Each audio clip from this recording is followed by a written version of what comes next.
الحمد لله رب العالمين، والصلاة والسلام على أشرف الأنبياء والمرسلين وخاتم النبيين محمد وعلى آله وصحبه ومن تبعهم بإحسان ودعا بدعوتهم إلى يوم الدين. أما بعد، فأعوذ بالله من الشيطان الرجيم. بسم الله الرحمن الرحيم. قال الله تبارك وتعالى: إنا أعطيناك الكوثر فصل لربك وانحر إن شانئك هو الأبتر. صدق اللہ العظیم. میرے محترم بزرگوں، عزیز دوستو،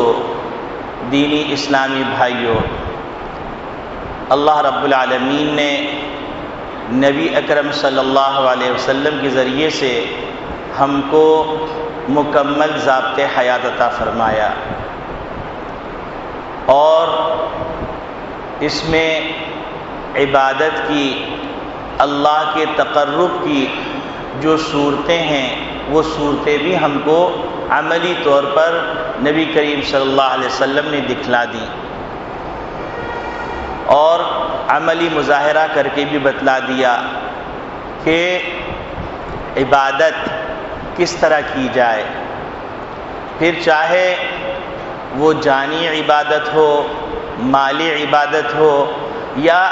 ان سے مشترک عبادت ہو، اس کا طریقہ سکھلا دیا. جانی عبادت کے اندر بتلا دیا کہ کس طرح نماز پڑھنی ہے، کس طرح نوافل پڑھنے ہیں، سب کچھ سکھلا دیا، اور عملی طور پر اس کا مظاہرہ کر کے دکھلا دیا. مالی عبادت کہ اگر کوئی آدمی صاحب نصاب ہو، اس کے اوپر زکوٰۃ واجب ہو جائے تو وہ زکوٰۃ کس طرح ادا کرے، اس کی تفصیلات بھی بتا دی اور کر کے بھی بتلا دیا. اور پھر ان دونوں سے مشترک جو عبادت ہے، جیسے حج، کہ جس میں انسان کی جان بھی خرچ ہوتی ہے، انسان کا مال بھی خرچ ہوتا ہے. اور اسی طریقے سے نبی کریم صلی اللہ علیہ وسلم نے قربانی کے طریقے بھی بتلا دیے، اور امت کے لیے یہ گوشہ بے غبار کر دیا کہ قربانی کیسے کی جائے اور قربانی کن لوگوں کے اوپر واجب ہے، یہ ساری تفصیلات بھی بتلا دی. اور وہ روشن خیال لوگ جن کے خیال میں یہ بات ہے کہ آدمی قربانی کرنے کے بجائے پیسہ غریبوں میں تقسیم کر دے، ان کے لیے بھی منہ بند کر دیا. نبی کریم صلی اللہ علیہ وسلم نے ایک موقع پر قربانی کی فضیلت بیان کی تو صحابہ کرام رضوان اللہ اجمعین نے عرض کیا: ما هذه الاضاحی، اے اللہ کے رسول، یہ قربانی کیا ہے؟ تو نبی کریم صلی اللہ علیہ وسلم نے ارشاد فرمایا: سنت ابیکم ابراہیم، یہ تمہارے بابا جان حضرت ابراہیم علیہ السلام کی سنت ہے. پھر صحابہ کرام رضوان اللہ اجمعین نے عرض کیا: اے اللہ کے رسول، مالنا، ہمیں اس میں کیا ملتا ہے؟ تو نبی کریم صلی اللہ علیہ وسلم نے ارشاد فرمایا: بکل شعرۃ حسنہ، ہر بال کے بدلے میں ایک نیکی عطا کی جاتی. تو صحابہ کرام رضوان اللہ اجمعین سے کچھ میں عرض کیا: اے اللہ کے رسول، بھیڑ اور دمبے کے بارے میں بھی یہی ہے؟ تو نبی کریم صلی اللہ علیہ وسلم نے فرمایا: ہاں، اس کے بھی ہر بال کے بدلے میں ایک نیکی عطا کی جاتی ہے. ایک اور موقع پر نبی کریم صلی اللہ علیہ وسلم نے حضرت فاطمہ رضی اللہ تعالی عنہا سے فرمایا کہ اے فاطمہ، تم قربانی کے وقت موجود رہا کرو، کیونکہ قربانی کے جانور کے گلے پہ جب چھری پھرتی ہے اور خون نکلتا ہے، اس خون کا قطرہ زمین سے گرنے سے پہلے انسان کی بخشش کر دی جاتی ہے اور اس کو قبولیت کا شرف عطا کر دیا جاتا ہے. نبی کریم صلی اللہ علیہ وسلم نے ہجرت کے بعد 10 سال دنیا میں تشریف فرما رہے کوئی سال ایسا نہیں گزرا کہ نبی کریم صلی اللہ علیہ وسلم نے قربانی نہ کی ہو۔ ایک موقع پر تو نبی کریم صلی اللہ علیہ وسلم نے 100 اونٹ قربان فرمائے۔ تو اب آپ اندازہ فرما سکتے ہیں کہ جو لوگ یہ سمجھتے ہیں کہ قربانی ایسے ہی عام سی چیز ہے، وہ اپنی غلط فہمی دور کر لیں۔ نبی کریم صلی اللہ علیہ وسلم نے تو یہاں تک فرما دیا کہ من لم یضحی فلا یقربن مصلانا،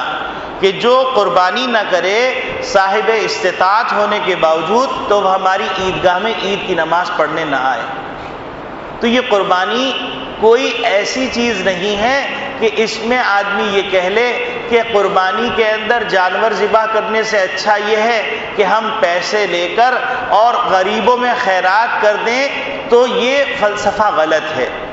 کیونکہ ہر عبادت کی ایک صورت ہوتی ہے، ایک حقیقت ہوتی ہے،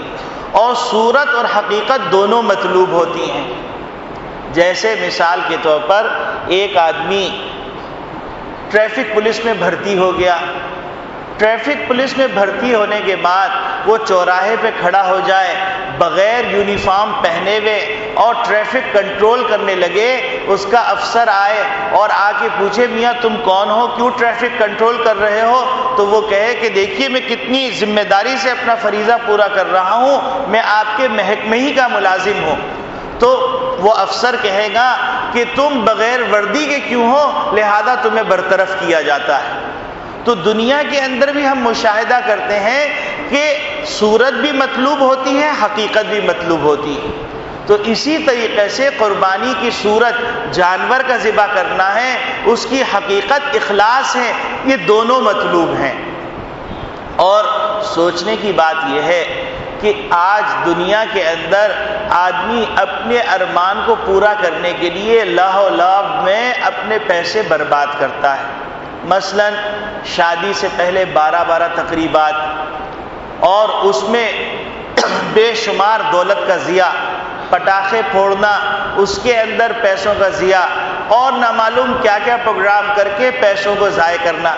تو سوال یہ پیدا ہوتا ہے کہ قربانی کی شریعت کا جو حکم ہے اس کو قربان کرنا ہمارے لیے آسان ہو جاتا ہے، اور ہم یہ کہتے ہیں کہ قربانی کو چھوڑ دیا جائے اور اللہ کی راہ میں خرچ کر دیا جائے۔ تو بھائی اگر اتنی ہمدردی ہے تو اپنی وہ فضول رسومات ہیں اس کو چھوڑ دو، اور چھوڑ کے اللہ کے اس حکم کو پورا کر دو۔ تو کہتے ہیں کہ وہ تو نہیں ہو سکتا، معاشرے میں ناک کٹ جائے گی، معاشرہ کیا کہے گا کہ اتنے صاحب استطاعت ہیں اور ایسی شادی کی جیسے کوئی سوئم کی تقریب ہو۔ تو یہ ناک، دنیا کی ناک کوئی حیثیت نہیں رکھتی، اصل تو ہے آخرت کی کامیابی۔ دنیا کے اندر جتنا بھی آدمی نام نمود کر لے، لیکن اگر اللہ کے ہاں اس کی کوئی حیثیت نہیں تو وہ سب چیزیں برباد ہو جائیں گی۔ تو لہذا یہ غلط فہمی دور کر لینی چاہیے کہ قربانی ایک عبادت ہے، نفلی عبادت ہے، جو چاہے کرے جو چاہے نہ کرے، ایسی بات نہیں۔ قربانی جس کے اوپر صدقہ فطر واجب ہے اس پہ قربانی واجب ہے۔ یعنی وہ آدمی جس کے پاس 10، 11، 12 ان 3 ذی الحجہ کی تاریخوں میں اگر وہ ضروریات زندگی سے زائد 52.5 تولہ چاندی کی قیمت کے بقدر اس کے پاس سامان موجود ہے جو ضروریات زندگی سے زائد ہے، تو اس کے اوپر بھی قربانی واجب ہے۔ مثلا ایک آدمی کے پاس 2 گاڑیاں ہیں، 2 گاڑیوں میں سے ایک گاڑی تو بار بار استعمال کرتا ہے، ضرورت کے تحت استعمال کرتا ہے، اور ایک گاڑی کسی خاص موقع کے لیے، خاص فنکشن کے لیے رکھی ہوئی ہے، تو یہ بھی ضروریات زندگی سے زائد ہوئی، تو اس کو بھی شمار کیا جائے گا۔ اسی طرح ایک آدمی کے پاس ایک مکان ہے جس کے اندر وہ انسان رہ رہا ہے، اور ایک مکان اس نے ضروریات زندگی سے زائد رکھا ہوا ہے، چاہے وہ تجارت کی غرض سے رکھا ہو چاہے ایسے ہی خرید لیا ہو، تو یہ بھی ضروریات زندگی سے زائد شمار کیا جائے گا۔ اسی طریقے سے ایک آدمی کے پاس وہ برتن ہیں جو روزمرہ استعمال میں آتے ہیں، اور وہ برتن جو کہ شوکیس میں سجا کے رکھے ہوئے ہیں کہ سال 2 سال میں کوئی بڑی تقریب ہوتی ہے اس میں استعمال کرتے ہیں، تو یہ بھی ضروریات زندگی سے زائد ہے۔ تو ان تمام زائد چیزوں کو شمار کر کے 52.5 تولہ چاندی کی جو موجودہ قیمت ہے، اتنی مالیت کا سامان بھی اگر موجود ہے تو اس پہ صدقہ فطر بھی واجب ہے اور اس کے اوپر قربانی بھی واجب ہے۔ لہذا یہ غلط فہمی دور کر لینی چاہیے۔ بعض لوگ یہ کہتے ہیں کہ ہمارے پاس بے شک سونا ہے، ہمارے پاس بے شک چیزیں ہیں، لیکن ہمارے پاس کیش نہیں ہے۔ تو بھائی اگر کسی آدمی کے بچے کی شادی ہو تو کیا وہ قرضہ نہیں لیتا؟ بعد میں قرضہ چکاتا رہتا ہے۔ تو اسی طریقے سے اگر ایک آدمی صاحب نصاب ہے، جس معنی کے اندر صدقہ فطر واجب ہوتا ہے، صاحب نصاب ہے اس معنی کے اندر جس معنی میں قربانی واجب ہوتی ہے، اگر اس کے پاس اس وقت کیش نہیں ہے تو کوئی بات نہیں، قرضہ لے لے اور قربانی کرے، اور یہ قربانی واجب ہے۔ اور واجب ہونے کی وجہ قرآن کریم میں آتا ہے فَصَلِّ لِرَبِّكَ وَانْحَرْ سے پہلے کہ قرآن کریم میں کہا گیا کہ اے محمد صلی اللہ علیہ وسلم آپ کو ہم نے خیر کثیر عطا کیا، اور پھر اس کے بعد آپ کے ذمے کیا لگایا اس خیر کثیر کے صلے کے اندر کہ آپ عید کی نماز ادا کریں، ونحر اور قربانی کریں۔ اور اسی طریقے سے حضرت ابراہیم علیہ السلام کا جو واقعہ ہے وہ خود قربانی کی دلیل ہے۔ پھر اسی طریقے سے نبی کریم صلی اللہ علیہ وسلم کا اس پہ مواظبت کرنا، اتنا اہتمام کرنا کہ 10 سال میں کبھی بھی قربانی چھوڑی نہیں نبی کریم صلی اللہ علیہ وسلم نے ہجرت کے بعد، تو یہ خود اس بات کی دلیل ہے کہ یہ واجب ہے۔ اور پھر نبی کریم صلی اللہ علیہ وسلم کو یہ فرمانا کہ من لم یضحی فلا یقربن مصلانا، کہ جو قربانی نہ کرے وہ ہماری عیدگاہ نہ آئے، اتنی سخت وعید فرمانا، جیسے کہ کافر کو کہا جاتا ہے کہ بھائی یہ عبادت مسلمانوں کی ہو رہی ہے، تم اس عبادت میں شریک نہیں ہو سکتے، تو اس طرح سخت وعید فرمانا یہ وجوب کی دلیل ہے۔ تو لہذا یہ دماغ سے نکال لینا چاہیے کہ قربانی نفلی چیز ہے، کرے کریں، نہیں کرے نہیں کرے، یہ غلط بات ہے۔ قربانی واجب ہے اور قربانی کی بڑی فضیلت ہے، اور نبی کریم صلی اللہ علیہ وسلم نے ارشاد فرمایا کہ قربانی خوش دلی سے کیا کرو، کل قیامت کے روز یہ جانور اپنے کھال، سری، پائے سب سمیت آئے گا اور نام اعمال میں تولا جائے گا۔ تو لہذا یہ کوئی معمولی عبادت نہیں ہے۔ اور یہ جو روایت عام طور پہ مشہور ہے سمنوا ضحایاکم فإنها علی الصراط مطایاکم، کہ اپنے جانوروں کو خوب موٹا کرو کیونکہ یہ قیامت کے روز تمہارے پلسرات کی سواریاں ہوں گی، یہ ضعیف اور موضوع روایت ہے، اس کو تو بعض نے موضوع لکھا۔ تو لہذا یہ بات کرنا یہ غلط ہے، لیکن جو صحیح سند کے ساتھ باتیں ثابت ہیں وہ تو ذہن میں رہنی چاہیے۔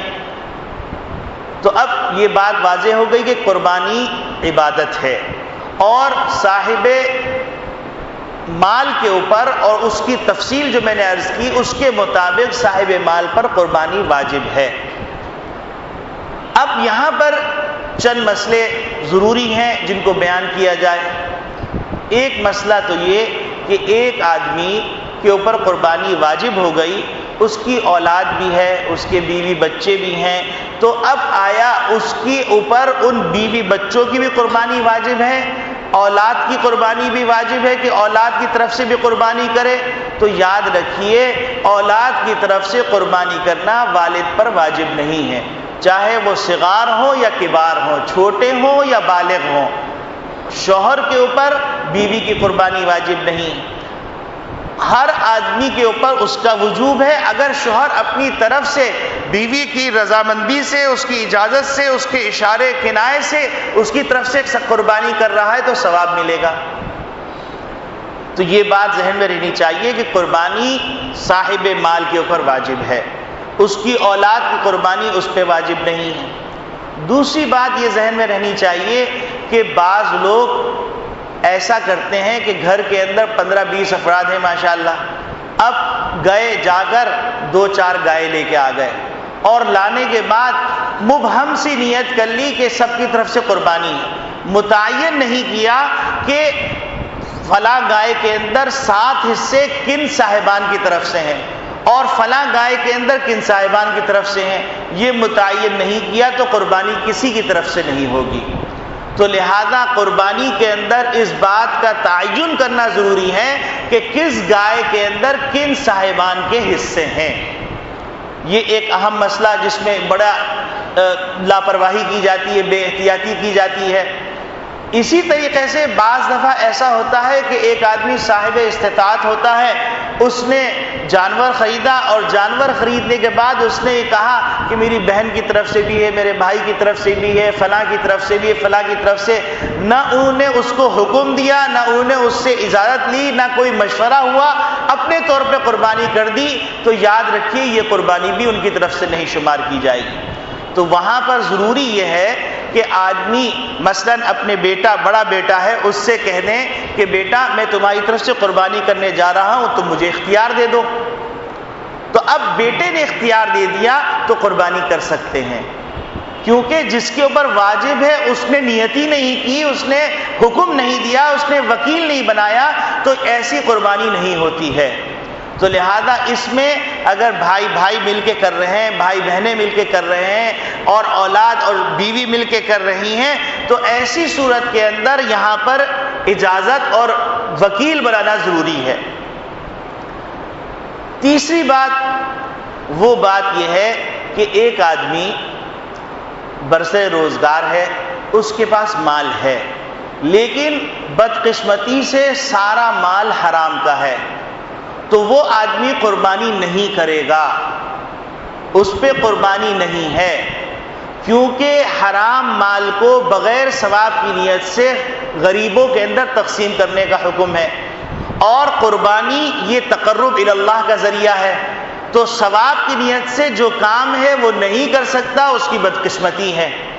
لہذا وہ قربانی نہ کرے۔ اب 2 نمبر کا کام کرنے والے، ہیروئن کا کام کرنے والے، اور نامعلوم کیسے گندے گندے کام کرنے والے بڑی بڑی قربانیوں کے جانور لا رہے ہیں اور دکھا رہے ہیں، تو بدقسمتی ہے۔ اور خطرہ اس بات کا ہے کہ اگر حرام مال میں ثواب کی نیت کر لی تو ایمان سلب ہو جائے گا، تو آخرت تو پھر تباہی ہو جائے گی، دنیا تو گئی آخرت بھی چلی جائے گی۔ لہذا اس بات کی ہم نیت کریں کہ ہم حرام مال سے اپنی جان چھڑائیں، چاہے وہ رشوت کی صورت میں لیا ہو، سود کی صورت میں لیا ہو، کسی کو دھوکہ دے کر لیا ہو، قتل کی سپاری لے کر لیا ہو، یہ سب حرام مال۔ یہ بات ہو گئی۔ اس کے بعد اس سے زیادہ اہم بات یہ ہے کہ اگر 7 آدمی ہیں، ان میں سے ایک آدمی کا مال حرام کا ہے اور 6 کا حلال کا ہے، 7 کی قربانی نہیں ہوگی۔ تو لہذا اس میں اس بات کا خیال رکھا جائے کہ جب 7 شرکا بنائے جا رہے ہیں تو 7 شرکا میں کسی کا مال حرام کا نہ ہو۔ اگر ایک کا مال بھی حرام کا ہوا تو 6 کی قربانی اور وہ 7ویں کی قربانی نہیں قبول کی جائے گی، اور قربانی دوبارہ کرنی پڑے گی۔ یہ بات بھی علم میں رہنی چاہیے۔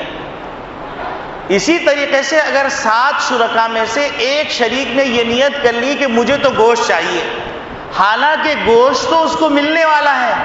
لیکن پھر بھی یہ نیت کر لی کہ مجھے گوشت چاہیے، جیسے کہ ایک آدمی روشندان گھر کے اندر نکالتا ہے تو ہوا تو اس کو ملنے کی ہے، لیکن اگر وہ یہ نیت کر لے کہ اس سے مجھے اذان سننے کو ملے گی تو اس کو ہوا بھی ملے گی اور روشندان جب تک رہے گا ثواب بھی ملتا رہے گا۔ تو اسی طریقے سے قربانی کے اندر اگر آدمی نے نیت کی کہ میں اللہ کی رضا کے لیے کر رہا ہوں، تو اللہ کی رضا کے لیے نیت کرنے سے سب کی قربانی ہو جائے گی، گوشت تو ملے گا ہی ملے گا۔ لیکن اگر گوشت کی نیت سے قربانی کی تو پھر سب کی قربانی نہیں ہوگی۔ تو یہ مسئلہ بھی ذہن میں رہنا چاہیے۔ اسی طریقے سے قربانی کے حوالے سے یہ بات بھی ذہن میں رہنی چاہیے کہ قربانی کے دن 3 ہیں: 10ویں ذی الحجہ عید کی نماز کے بعد شہری لوگوں کے لیے، 11ویں ذی الحجہ اور 12ویں ذی الحجہ کے غروب آفتاب سے پہلے تک، یہ 3 دن ہیں۔ ان 3 دنوں میں قربانی کرنی ہے۔ لیکن اگر کوئی آدمی دیہات کے اندر رہتا ہے اور وہاں پر عید کی نماز دیہات میں نہیں ہوتی، تو ایسی صورت میں دیہاتی لوگ فجر کے بعد بھی قربانی کر سکتے ہیں۔ اور اسی طریقے سے اگر شہری لوگوں کی رشتہ داری دیہاتی لوگوں سے ہے، انہوں نے اپنا جانور دیہات میں بھجوا دیا اور ان لوگوں نے عید کی نماز سے پہلے اپنے گاؤں کے دستور کے مطابق قربانی کر دی، تو اس کی طرف سے قربانی ہو جائے گی، اور یہ آدمی گوشت بھی منگوا سکتا ہے، اس گوشت سے کھا بھی سکتا ہے۔ لیکن شہر کے اندر اور ان علاقوں کے اندر جہاں عید کی نماز پڑھنا واجب ہے تو وہاں پر عید کی نماز سے پہلے قربانی جائز نہیں ہے، عید کی نماز پڑھنے کے بعد قربانی جائز ہے۔ اسی طریقے سے اگر خاندان کے 7 افراد ہیں، 7 افراد میں سے 2 افراد نے اول وقت کی نماز پڑھ لی اور باقی نے دیر سے پڑھی، تو ان کی طرف سے اگر وکالت کر کے قربانی کرتے ہیں تو درست ہو سکتا ہے۔ اسی طریقے سے ایک اور مسئلہ، وہ مسئلہ یہ کہ قربانی کے جانور، کون سا جانور کتنے سال کا ہونا چاہیے اور کون سے جانور میں کتنے حصے ہو سکتے ہیں۔ تو قربانی کے طور پر گائے، بکرا، بکری، دمبا، دمبی، بھیڑ اور اسی طریقے سے اونٹ، یہ سب بھینس، بھینسا، یہ سب قربانی کے اندر استعمال کیے جا سکتے ہیں۔ ہاں البتہ گائے کے لیے 2 سال کا ہونا، بھینس کے لیے 2 سال کا ہونا، اونٹ کے لیے 5 سال کا ہونا اور بکری، بکرا، دمبے کے لیے 1 سال کا ہونا ضروری ہے۔ البتہ اگر دمبا 6 مہینے کا ایسا ہو کہ وہ سال کا نظر آ رہا ہے تو اس کی قربانی بھی کی جا سکتی ہے۔ اسی طریقے سے اگر وہ جانور جس کے لیے 2 سال کی شرط ہے یا 1 سال کی شرط ہے اور مالک جس نے جانور کو پالا اور وہ قرائن مصدقہ جن کے اوپر اعتماد کیا جا سکتا ہے، اس سے پتہ چلتا ہے کہ یہ جانور اپنی عمر کو پہنچ چکا ہے لیکن اس کے دانت نہیں نکلے اور فربا بھی ہے، تو ایسے جانور کی بھی قربانی درست ہے کہ اگر قرائن مل گئے، مالک نے کہہ دیا، مستند طریقوں سے پتہ چل گیا کہ یہ جانور اپنی عمر کو، جو جواز قربانی کی عمر ہے، اس کو پہنچ چکا ہے اور دانت نہیں نکلے، تو کوئی حرج کی بات نہیں، قربانی کر سکتے ہیں۔ لیکن اگر ایک جانور ایسا ہے اس جانور کے سارے دانت گر گئے ہیں تو ایسے جانور کی قربانی درست نہیں ہے، چاہے وہ عمر پوری کیا ہوا ہو۔ ہاں البتہ اگر کچھ دانت گر گئے ہیں لیکن اکثر دانت باقی ہیں جس کی وجہ سے وہ چبا کے کھا سکتا ہے تو اس کی قربانی جائز ہے۔ اسی طریقے سے اگر جانور ایسا ہے کہ اس کے پیدائشی طور پر کانی نہیں ہے تو ایسے جانور کی قربانی جائز نہیں ہے۔ اسی طرح ایسی گائے، ایسی بھیڑ، ایسی بکری جس کے پیدائشی طور پر تھن نہیں ہے تو وہ عیب دار ہے، اس کی قربانی بھی جائز نہیں ہے۔ ہاں البتہ خصی جانور کی قربانی کرنا چاہیے، بلکہ افضل ہے، اور نبی کریم صلی اللہ علیہ وسلم نے خصی جانور کی قربانی کی ہے۔ لہذا یہ جو مشہور کیا گیا ہے کہ خصی ہونا عیب دار ہے تو یہ غلط بات ہے، عیب دار نہیں ہے، جانور کے اندر فربہی مطلوب ہے، اور وہ فربہی عام طور پہ دیکھنے میں آیا ہے، جو خصی جانور ہوتا ہے وہ فربا ہوتا ہے اور غیر خصی جانور فربا نہیں ہوتا، اور اس کے گوشت کے اندر بھی غلیظ ترین بدبو ہوتی ہے۔ تو اب آپ اندازہ کر سکتے ہیں کہ نفاست، نظافت، ظرافت اور طہارت جہاں ہوگی اس کو وہ چیز اچھی لگے گی۔ تو لہذا ایسی قربانی کے جانور جس کی ایک خصی کر دیا گیا ہے اس پر قربانی جائز ہے۔ اسی طریقے سے اگر جانور ایسا ہے کہ اس کی کچھ سینگ ٹوٹی ہے تو اس کی قربانی جائز ہے۔ ایک جانور ایسا ہے جس کی پیدائشی طور پر سینگ ہی نہیں ہے، اس کی قربانی بھی جائز ہے۔ اور ایسا جانور جس کی سینگ ٹوٹ گئی ہے اور سینگ ٹوٹنے کی وجہ سے اس کے دماغ کے اوپر اثر آ گیا ہے، آنکھوں کے اوپر اثر آ گیا ہے، تو ایسے جانور کی قربانی جائز نہیں۔ اگر جانور ایسا ہے کہ جس کی 1/3 آنکھ ضائع ہو چکی ہے، 1/3 کان یا تو ضائع ہو چکا ہے یا 1/3 دم کٹی ہوئی ہے، تو ایسے جانور کی قربانی بھی جائز نہیں ہے۔ جانور کے اگر کھال پہ زخم آ گیا ہے تو اس میں کوئی حرج کی بات نہیں۔ جانور اگر خارشی ہے اور اس قدر خارشی ہے کہ اس کی خارش کی وجہ سے وہ لاغر ہو گیا ہے تو ایسے جانور کی قربانی بھی جائز نہیں۔ ایک غریب آدمی نے جانور خریدا اور جانور خریدنے کے بعد قربانی سے پہلے اس کے اندر عیب پیدا ہو گیا، ایسا عیب جو قربانی سے مانع ہے، تو غریب آدمی اس جانور کی قربانی کر سکتا ہے۔ لیکن اگر امیر آدمی نے جانور خریدا اور جانور میں ایسا عیب پیدا ہو گیا جس عیب کی بنیاد پر قربانی جائز نہیں ہوگی، تو اس کے اوپر امیر آدمی پہ واجب ہے وہ دوسرا جانور خریدے۔ لیکن غریب آدمی کے لیے گنجائش ہے کہ غریب آدمی اس کی جانور کو قربان کر سکتا ہے۔ قربانی کے دوران گراتے ہوئے گائے کی سینگ ٹوٹ گئی، گائے کے پاؤں ٹوٹ گیا، تو ایسی صورت کے اندر قربانی کی جا سکتی ہے۔ لیکن اچھا یہ ہے کہ قربانی کے جانور کو گراتے ہوئے احتیاط کی جائے تاکہ اس کو تکلیف نہ ہو۔ اور قربانی کے جانور گراتے ہوئے اگر ٹانگ ٹوٹ گئی تو کوئی حرج کی بات نہیں ہے، آپ اس کی قربانی کر دیجئے۔ قربانی کے جانور اگر ایسا ہے کہ اس کے پیٹ میں بچہ ہے تو اس کی قربانی درست ہے۔ اچھا تو یہ ہے کہ قربانی کا جانور دیکھ کے لیا جائے، لیکن اگر ناتجربہ کاری کی وجہ سے لے لیا گیا اور اس کی وجہ سے قربانی کو روکا نہیں جائے گا، قربانی کر دی جائے گی اسی جانور کی۔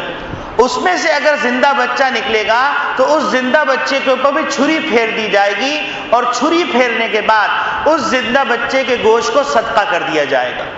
اور اگر مرا ہوا بچہ نکلا تو بھی قربانی پر کوئی اثر نہیں پڑے گا۔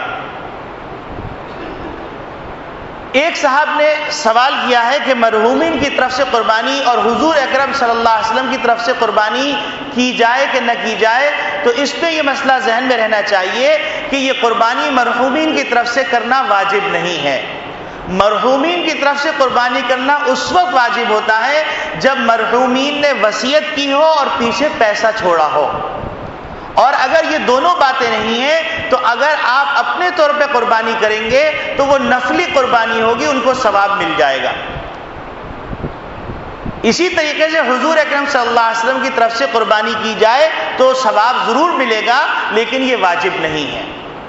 اور نہ ہی آپ کی قربانی اس بات پر موقوف ہے کہ آپ کے پاس اتنا پیسہ ہو کہ جس کی بنیاد پر مرحومین کی طرف سے کی جا سکے، حضور صلی اللہ علیہ وسلم کی طرف سے کی جا سکے، اس وقت قربانی کی جائے، تو اس کے انتظار کی ضرورت نہیں۔ آپ کے پاس اپنی قربانی واجب ہونے کے بعد جو رقم چاہیے وہ موجود ہے تو آپ قربانی کر دیں گے۔ قربانی کے جانور کے اندر اگر ایسا جانور لے کے آئے کہ اس میں دودھ موجود تھا تو اس جانور کے دودھ نکالنے کی ضرورت نہیں ہے، اور اگر اس جانور کا دودھ نکال لیا گیا تو وہ دودھ صدقہ کیا جائے گا۔ اسی طریقے سے قربانی کے جانور کے بال نہیں کاٹنے چاہیے، اور اگر کسی آدمی نے قربانی کے جانور کے بال کاٹ لیے، جیسے بھیڑ کے دمبے کے بال کاٹ لیے یا بکرے کے بال کاٹ لیے، تو اس بکرے کے بال کا صدقہ کیا جائے گا اور دمبے کے بال کا صدقہ کیا جائے گا۔ اور اگر صدقہ نہیں کر سکے، کسی کو دے دیا، تو جتنی رقم صدقہ کی جائے گی۔ قربانی کے جانور خرید کے لے کے آئے اور کسی وجہ سے قربانی 10ویں تاریخ کو، 11ویں تاریخ کو، 12ویں تاریخ کو نہیں کر سکے، تو اس قربانی کے جانور کو بعین ہی صدقہ کرنا واجب ہے، اس کو رکھ نہیں سکتے۔ اسی طریقے سے اگر قربانی کے جانور کسی وجہ سے لے کے نہیں آ سکے اور 3 دن قربانی کے گزر گئے، تو ایسی صورت کے اندر قربانی کے وہ حصے کی رقم صدقہ کرنا واجب ہے۔ اگر کوئی آدمی قربانی کا جانور لے کے آیا، قربانی کا جانور لانے کے بعد اس کو اس جانور کے ریٹ مل گئے، وہ فروخت کرنا چاہ رہا ہے اور یہ چاہ رہا ہے کہ میں قربانی کا دوسرا جانور لے کے آؤں گا، تو ایسی صورت کے اندر بہتر تو یہ ہے کہ وہ فروخت نہ کرے۔ لیکن اگر وہ فروخت کر رہا ہے تو وہ فروخت کرنے کے بعد اس کے اوپر واجب ہے کہ کم از کم اتنی رقم کا جانور لے کے آئے، اور اگر کم رقم کا جانور لے کے آئے گا تو جو زائد رقم اس کے پاس بچے گی، وہ زائد رقم اس کے اوپر صدقہ کرنا واجب ہے۔ قربانی کا جانور ایک آدمی لے کے آیا اور وہ غائب ہو گیا، تو دیکھا جائے گا کہ قربانی کا جانور لانے والا غریب آدمی ہے یا امیر آدمی ہے۔ اگر وہ امیر آدمی ہے تو اس آدمی کے اوپر وہ دوسرا جانور جب لے کے آئے گا تو ان دونوں جانوروں جب جانور مل جائے، پہلا جانور بھی مل جائے دوسرا جانور بھی مل جائے، تو اس صورت کے اندر امیر آدمی کو یہ حق حاصل ہے کہ ان میں سے جس کو چاہے قربان کر دے۔ لیکن اگر غریب آدمی کے ساتھ ایسا واقعہ ہوا ہے تو غریب آدمی کے اوپر دونوں جانوروں کا قربان کرنا واجب ہے۔ اب بعض لوگوں کو یہ سوال ہو جاتا ہے یہ تو شریعت نے بڑا ظلم کر لیا کہ امیر آدمی کو کہا کہ ایک کو قربان کر دیں ایک کو رکھ لیں، اگلے سال قربان کر دے گا، لیکن غریب آدمی کو کہا جا رہا ہے دونوں قربان کرو، تو یہ ظلم نہیں ہے۔ اس سلسلے میں بنیادی طور پر یہ بات سمجھ لینی چاہیے کہ غریب آدمی پر قربانی واجب ہی نہیں تھی۔ جب اس نے قربانی خرید لی اس نے اپنے اوپر لازم کر لیا، اور پھر اس کے بعد دوسرا جانور لے کے آیا تو دوسرا جانور بھی لازم کر لیا، تو اب یہ لزوم کی وجہ سے اس کے اوپر دونوں چیزوں کو ادا کرنا واجب ہے، جبکہ امیر آدمی پر قربانی واجب تھی، جانور واجب نہیں تھا۔ یہ بالکل ایسا ہی ہے جیسے کہ ایک آدمی نفل اس کے اوپر واجب نہیں، لیکن اگر ایک آدمی نے نفل شروع کر لی اور پھر نماز توڑ دی تو اس کے اوپر اس نفل کا پڑھنا واجب ہے۔ اور اسی طریقے سے اگر اس نے 4 رکعت توڑ دی یعنی 2 رکعت توڑی پھر اس کے بعد سلام پھیر کے 2 رکعت شروع کی اس کو توڑ دیا تو اب 4 رکعت پڑھنا اس کے اوپر واجب ہے۔ یہ مسئلہ بالکل اسی طرح ہے کہ اس کے اوپر ایک چیز لازم نہیں تھی، اس نے اپنے اوپر لازم کی ہے، جیسے کہ نظر مان لی جاتی ہے تو نظر ماننے والے آدمی کے اوپر نظر کی ادائیگی واجب ہوتی ہے۔ اسی طریقے سے غریب آدمی نے چونکہ 2 جانور قربانی کے غرض سے خریدے ہیں اور یہ قربانی اس کے اوپر واجب نہیں تھی، اس نے اپنے اوپر واجب کی ہے، لہذا دونوں جانور قربان کرے گا۔ تو یہ شریعت نے ظلم نہیں کیا، اس پہ احسان کیا ہے۔ اب بعض دفعہ ایسا ہوتا ہے کہ آدمی قربانی کا جانور لے کے آیا اور لانے کے وقت اس نے نیت کی کہ ابھی تو میرے ساتھ کوئی شریک نہیں ہے، بعد میں اگر کوئی شریک مل گیا میں اس کو شریک کر لوں گا،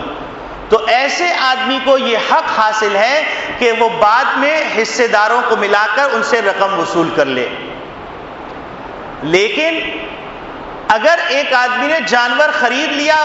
اور اپنے لیے خریدا، بعد میں اس کو خیال آیا کہ میرے تو 2 ہی حصے بن رہے ہیں، میں 4 حصے اور نمازی بھائیوں کو مسجد میں جو آتے ہیں ان سے طے کر لوں، تو ایسے آدمی کو جانور میں شرکت کرنے کی اجازت نہیں ہے۔ آج کل جانور تول کے بیچا جا رہا ہے، تو اس سلسلے میں اچھا تو یہی ہے کہ آدمی بغیر تولے ہوئے جانور لے، لیکن اگر تلا ہوا جانور لے رہا ہے تو اس جانور کی بھی قربانی ہو جائے گی، اس میں کوئی حرج کی بات نہیں ہے، قربانی پہ کوئی اثر نہیں پڑے گا۔ ایک آدمی ہے اس نے جانور خریدا اور وہ اپنے 2 بھائیوں کو بھی اپنے ساتھ شریک کر رہا ہے، گائے میں تو ہوتے ہیں 7 حصے، اونٹ میں ہوتے ہیں 7 حصے، بھینس اور بھینسے میں ہوتے ہیں 7 حصے، بکری وغیرہ میں ایک ہی آدمی کی طرف سے ہوتی ہے، تو اب ان 7 حصوں کو کیسے تقسیم کریں؟ تو شریعت اس بات کی گنجائش دیتی ہے کہ پورے جانور کو 3 حصوں کے اوپر تقسیم کر دیا جائے، اور اسی طریقے سے اگر 2 آدمی جانور لے کے آئے ہیں تو شریعت اس بات کی اجازت دیتی ہے کہ وہ ایک جانور 2 آدمیوں کی طرف سے آدھا آدھا ہو جائے، اس میں 7 حصے پورے کرنا ضروری نہیں ہے۔ ہاں البتہ اگر کوئی آدمی ثواب کی نیت سے اپنے مرحومین کو شامل کرنا چاہ رہا ہے، حضور اکرم صلی اللہ علیہ وسلم کو شامل کرنا چاہ رہا ہے تو ان کو شامل کر لے، اور قربانی کے گوشت کو خود بھی پورا استعمال کر سکتا ہے اور پورا کا پورا خیرات بھی کر سکتا ہے، اور یوں بھی کر سکتا ہے کہ 3 حصے کر لے، ایک حصہ اپنے لیے، ایک حصہ اپنے خاندان والوں کے لیے اور ایک حصہ غربا کے لیے۔ تینوں طرح قربانی کے جانور کو استعمال کیا جا سکتا ہے۔ قربانی کے جانور کے اندر یہ بات ملحوظ رہنی چاہیے کہ نام نمود کے لیے قربانی کا جانور نہیں خریدنا چاہیے۔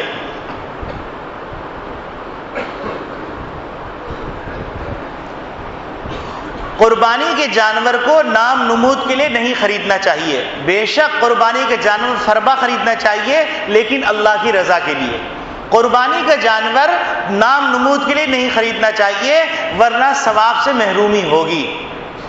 اور بدقسمتی کی بات ہوگی کہ انویسٹمنٹ آخرت کے لیے کی جا رہی ہے اور آخرت میں کچھ نہ ملے۔ جب جہاں کا سکہ رائج الوقت نیکیاں ہیں اور وہاں پر جائیں اور بینک بیلنس بالکل خالی ہو، تو اس سے زیادہ محرومی اور اس سے زیادہ افسوس کی کیا بات ہوگی، کیونکہ واپس دوبارہ دنیا کے اندر لوٹ کے نہیں آنا ہے اور دوبارہ موقع نہیں ملنا ہے نیکیاں کمانے کا۔ تو لہذا آدمی نیکیاں کمانے کی غرض سے ہر کام کرے، ریاکاری کے لیے نہ کرے، ورنہ ریاکاری کی بنیاد پر بڑی بڑی سزائیں اور بڑی بڑی وعیدیں احادیث کے اندر ہیں، وہ کسی موقع پہ عرض کی جا سکتی ہیں۔ قربانی کے جانور کے اندر بعض لوگ یہ چاہتے ہیں کہ قربانی کے جانور خود بھی ذبح کریں اور ساتھ ساتھ قصائی کو بھی کہتے ہیں ذبح کرو، کیونکہ خود ٹیکنک نہیں معلوم کہ کس طریقے سے ذبح کیا جائے، حالانکہ مسنون تو یہی ہے کہ آدمی اپنے جانوروں کو خود ذبح کرے، لیکن اگر اپنے جانور کو خود ذبح نہیں کر سکتا تو قصائی کو وکیل بنا دے۔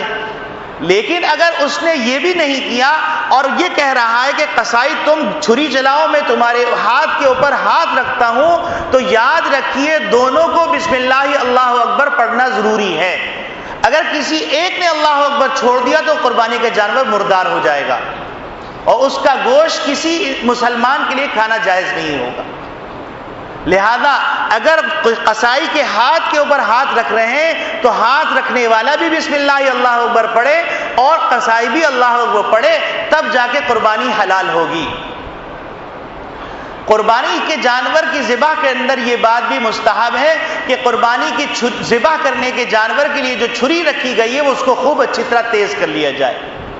اور قربانی کے جانور کے خون نکلنے کے بعد اور تمام اس کی رگیں کٹنے کے بعد جو خون نکلتا ہے، نکلنے کے بعد اس کی گردن کو علیحدہ کیا جائے۔ اسی طریقے سے قربانی کے اندر ضروری یہ ہے کہ جانور کا منہ قبلہ رو رکھا جائے، اور قربانی کے اندر مسنون یہ ہے کہ آدمی جب اپنے گھر سے عید الاضحیٰ کی نماز پڑھنے کے لیے آئے تو بغیر کچھ کھائے آئے، اور عید الاضحیٰ کی نماز پڑھنے کے بعد قربانی کے جانور سے اپنے، جس کو کہتے ہیں افطار اصغر، اپنے روزہ کھول لے۔ عام عرف کے اندر یہ مشہور ہے کہ روزہ کھولا جاتا ہے، یہ روزہ عرفی روزہ ہے، شرعی روزہ نہیں۔ لیکن اگر ایک آدمی برداشت نہیں کر پاتا تو اس کے اوپر کوئی واجب نہیں ہے کہ نہیں میاں تم کو قربانی کے جانور کے بعد ہی کھانا پڑے گا۔ آج کل تو قصائی کو ڈھونڈتے ڈھونڈتے 4 بج جاتے ہیں، تو لہذا یہ کوئی واجب کا حکم نہیں ہے کہ اس کے اوپر اتنی سختی کی جائے۔ آج دنیا کے اندر بہت سے لوگ ایسے ہیں کہ جو فرائض کو چھوڑتے ہیں لیکن مستحبات پر لڑتے ہیں، نوافل پہ لڑتے ہیں، یعنی ہزاروں لاکھوں روپے کی رشوت کھا جاتے ہیں اور 5 روپے کا سکہ ملتا ہے تو زور سے اعلان کرتے ہیں یہ پیسے کس کے ہیں، لیکن لاکھوں روپے کھا جاتے ہیں، ان کو احساس نہیں ہوتا۔ تو اسی طریقے سے شریعت کا جو اعتدال ہے وہ اعتدال یہ ہے کہ یہ چیزیں مستحبات میں سے اگر کر لیا ثواب ملے گا، نہیں کیا تو کوئی گناہ نہیں ہے اور نہ ہی اس پہ کوئی ملامت کرنی چاہیے۔ قربانی کے حوالے سے یہ بات بھی ذہن میں رہنی چاہیے کہ قربانی کی کھال آدمی خود استعمال کرے اگر کر سکتا ہے، لیکن اگر قربانی کی کھال خود استعمال نہیں کر سکتا تو ایسی صورت کے اندر قربانی کی کھال ایسے افراد کے حوالے کرنا اس کے اوپر لازم ہے کہ جو افراد زکوٰۃ کے مصرف میں خرچ کر سکتے ہوں، کیونکہ قربانی کی کھال کا مصرف زکوٰۃ والا مصرف ہے۔ اس سے یہ مسئلہ بھی سمجھ میں آ جاتا ہے کہ قربانی کی کھال سے مسجد نہیں بنائی جا سکتی، قربانی کی کھال سے مدرسہ نہیں بنایا جا سکتا، قربانی کی کھال سے کنواں نہیں کھودا جا سکتا، قربانی کی کھال سے چیریٹیبل ادارے نہیں چلائے جا سکتے، رفاہی ادارے جس کے اندر علاج معالجہ کیا جا رہا ہے وہ نہیں کیا جا سکتا۔ اس کے لیے وہ تمام قواعد اور تمام شرائط کو پورا کرنا پڑے گا جو شریعہ بورڈ اس کو تشکیل کرے کہ رفاہی ادارے میں زکوٰۃ کس طرح خرچ ہو، اس کا مصرف زکوٰۃ والا مصرف ہے۔ اسی طریقے سے قربانی کی کھال کے ذریعے سے مؤذن، امام اور استاد کو تنخواہ نہیں دی جا سکتی۔ اسی طریقے سے قربانی کی کھال کو آپ اجرت کے طور پہ قصائی کو نہیں دے سکتے، قربانی کے گوشت کو اجرت کے طور پہ قصائی کو نہیں دے سکتے۔ قربانی کی سری پائے کو اور اس کی رسی وغیرہ کو اور اس کے زیور جو پہنا ہوا ہے ان کو بھی اجرت کے طور پہ نہیں دے سکتے. ہاں ایسے دے دیجئے.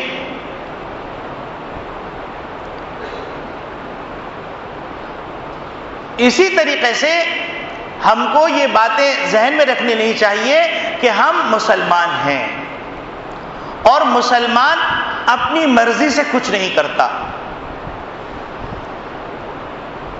اور حج اور قربانی کے اندر یہی پیغام دیا جاتا ہے. دیکھیے حج کے اندر آپ دیکھیے تو آپ کو نظر آئے گا کہ ایک آدمی ہے مکہ مکرمہ میں بیت اللہ الحرام میں نماز پڑھتا ہے 1,00,000 نمازوں کا ثواب. لیکن جیسے ہی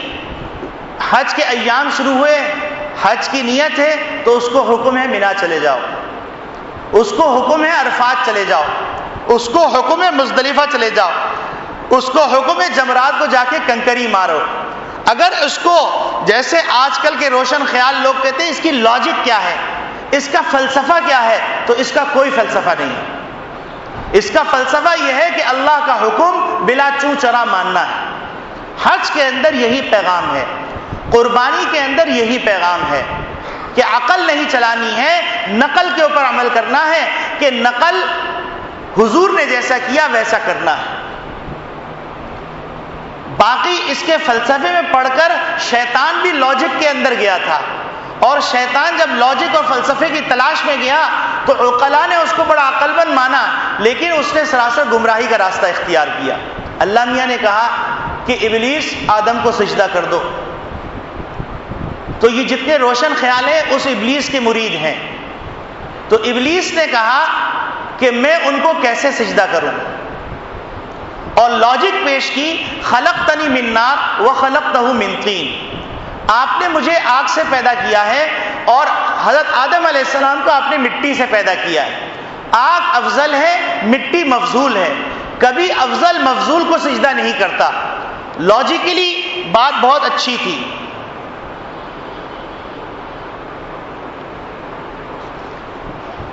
لاجیکلی اس کی بات بہت اچھی تھی, اور عقلاء اگر سنے تو کہیں گے واقعتاً اللہ میاں انصاف کرنا چاہیے تھا, لیکن حقیقت کے اندر یہ بات سراسر غلط تھی, کیونکہ آگ بھی مخلوق ہے, مٹی بھی مخلوق ہے, اور حکم دینے والا خالق ہے, خالق افضل ہے, اور مخلوق آپس کے اندر مقابلہ نہیں ہو رہا, خالق اور مخلوق کا مقابلہ ہو رہا. تو افضل نے جب حکم دیا تو مفضول کو مان لینا چاہیے. تو قربانی کے اندر بھی یہی پیغام دیا گیا ہے, اور اس پیغام کو چھوڑ کر کوئی فلسفے اور لاجک پہ عمل کرتا ہے تو اس کو مشورہ یہ ہے کہ ابلیس سے جا کے بیعت ہو جائیں یا اس سے رشتہ توڑ لیں. اور اگر آپ کو قربانی اللہ کے احکامات کو قربان کرنا ہے تو اپنی خواہشات کو قربان کیجئے. جو فضولیات اور لغویات میں پیسہ برباد کر رہے ہیں اس وقت غریب کا خیال کیجئے. اللہ کے حکم کو پورا کرنے کے وقت اللہ کے حکم پہ چھری مت پھیرائیے, در حقیقت آپ اپنے آپ پہ چھری پھیرا رہے ہیں, اپنے آپ کو جہنم کے راستے پہ لے جا رہے ہیں. اور بڑے اچھے اچھے مضمون نویسی کر کے آپ کالم تو لکھ دیں گے اور آپ یہ لوگوں کو باور تو کرا دیں گے قربانی کے اندر پیسے کا ضیاع ہے, قربانی کے اندر وقت کا ضیاع ہے, قربانی کے اندر جانوروں کا ضیاع ہے. یاد رکھیے کہ جس چیز کی جتنی ضرورت ہوتی ہے اللہ رب العالمین اس کو اتنی مقدار میں پیدا کرتے ہیں. آپ دیکھیے بلی اور کتیا کے بچے 3 اور 5 پیدا ہوتے ہیں, لیکن محلے میں 2-4 ہی نظر آتے ہیں. اور گائے کے 1-2 بچے ہوتے ہیں, لیکن ہر سال لاکھوں قربانیاں ہونے کے باوجود بھی وافر مقدار میں موجود ہیں. تو اللہ رب العالمین اس کے خالق ہیں, اللہ رب العالمین اس کائنات کا نظام چلانے والے ہیں. اور آپ کو تعجب ہوگا کہ دنیا کے جن ممالک نے گایوں کا دودھ استعمال کرنا چھوڑا یا بھینسوں کا دودھ استعمال کرنا چھوڑا, انہوں نے دودھ دینا چھوڑ دیا. تو اللہ رب العالمین خالق ہیں, اللہ مالک ہیں. ہمیں اس فکر میں پڑنے کی ضرورت نہیں ہے کہ یہ کہاں سے جانور آئیں گے, کیا کریں گے, اللہ اس نظام کو چلا رہے ہیں. تو لہذا ہم کو جس چیز کا مکلف کیا ہے ہم کو وہ کام کرنا چاہیے, اور جس چیز کا ہم کو اللہ نے مکلف نہیں کیا ہے اس چیز میں ہم کو پڑھنا نہیں چاہیے, ورنہ وقت کا ضیاع ہوگا اور عقل کو تھکانا ہوگا, اور خسرت دنیا والآخرہ کا سرٹیفکیٹ مل جائے گا کہ دنیا بھی برباد آخرت بھی برباد.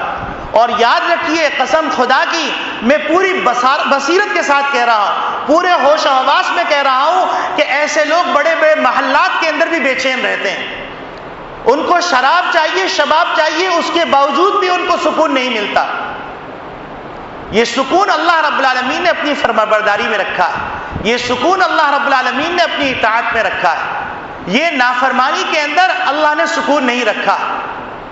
تو لہذا اللہ کے احکامات کو پورا کرنے کی نیت کیجئے، اور اللہ رب العالمین کے رسول صلی اللہ علیہ وسلم نے قربانی کی جو بشارتیں اور فضیلتیں سنائی ہیں وہ تمام چیزوں کے اوپر یقین رکھیے، وہ ملنے والی اور جلدی ملنے والی۔ دنیا کے مقابلے کے اندر آخرت کا وقت بہت بڑا ہے۔ ایک صاحب نے ایک سوال تو یہ کیا ہے کہ اگر اجتماعی قربانی ہو تو کیا اجتماعی قربانی پر صرف ایک دفعہ اللہ اکبر پڑھنا پڑے گا یا ہر جانور پر؟ تو یاد رکھیے ہر جانور کی مستقل حیثیت ہے، لہذا ہر جانور پر بسم اللہ اللہ اکبر پڑھنا پڑے گا۔ ایک صاحب نے سوال کیا قصائی اگر غیر مسلم ہو تو اس کی ذبح کا کیا حکم ہے؟ قصائی اگر اہل کتاب میں سے ہے، بسم اللہ اللہ اکبر پڑھ کے قربانی کر رہا ہے تو اس کی قربانی درست ہو جائے گی، لیکن کوشش یہ کیجئے کہ مسلمان سے قربانی کروائیے۔ یہ مختصر وقت کے اندر مختصر قربانی کے احکامات تھے، ہم ان احکامات کو سامنے رکھیں اور اس کو نہایت محبت سے قربانی کو ادا کریں، اور یاد رکھیں کہ لن ینال اللہ لحومها ولا دماؤها ولکن ینال التقوی منکم۔ اللہ کو نہ ہماری طرف سے گوشت پہنچتا ہے نہ خون پہنچتا ہے، اللہ رب العالمین کو ہمارا اخلاص اور ہماری محبت اور ہمارا تقوی یہ اللہ رب العالمین کو پہنچتا ہے، اور اللہ رب العالمین ہمارے چہروں کو نہیں دیکھتے، اللہ رب العالمین ہمارے قلوب کو دیکھتے ہیں۔ تو خوب محبت سے قربانی کیجئے، اور اگر ابھی آپ کے پاس پیسے نہیں ہیں تو آپ کسی سے قرضہ لے کر اگر آپ پہ قربانی واجب ہو گئی ہے تو آپ قربانی کریں۔ اسی طریقے سے بعض احباب مسافر ہوتے ہیں اور مسافر ہونے کی وجہ سے وہ سمجھتے ہیں کہ ہم پہ قربانی نہیں ہے، مثلا حج پہ گئے، حج پہ جانے کے بعد وہ سمجھتے ہیں کہ وہاں پر جو ہم نے قربانی کی وہ بس کافی ہے۔ یاد رکھیے کہ اگر کوئی آدمی مسافر ہے اور اس کے پاس مال موجود ہے اور وہ قربانی سہولت سے کرتا ہے تو اس کے اوپر افضل یہ ہے کہ وہ مال کی قربانی بھی کرے۔ وہاں جو قربانی ہوتی ہے وہ دم شکر کے طور پہ کی جاتی ہے، وہ حج تمتع اور حج قران کے بدلے میں کی جاتی ہے، اور یہاں جو قربانی ہوتی ہے وہ مال کی قربانی ہوتی ہے۔ اسی طریقے سے اگر ایک مسافر ہے اور وہ سفر پہ گیا، سفر پہ جانے کے بعد اس نے 15 دن کی نیت کر لی تو اس کے اوپر بھی مقیم والے احکامات جاری ہوں گے، اس کے پاس اگر مال ہے تو اس پہ قربانی واجب ہے۔ تو لہذا اس غلط فہمی کو بھی دور کر لینا چاہیے کہ ہم سفر میں ہیں لہذا مال کی قربانی کرنے کی ضرورت نہیں۔ قربانی یہ محبت کا ایک پیغام ہے اور اللہ رب العالمین کی عزت اور تکریم کا ایک پیغام ہے، اللہ کے سامنے سپردگی کا پیغام ہے۔ اس پیغام کو ہر وقت اپنے سامنے رکھیں، حضرت ابراہیم علیہ السلام کی صورت کو، حضرت ابراہیم علیہ السلام کی سیرت کو سامنے رکھیے کہ انہوں نے اللہ کے ہر حکم کو کیسے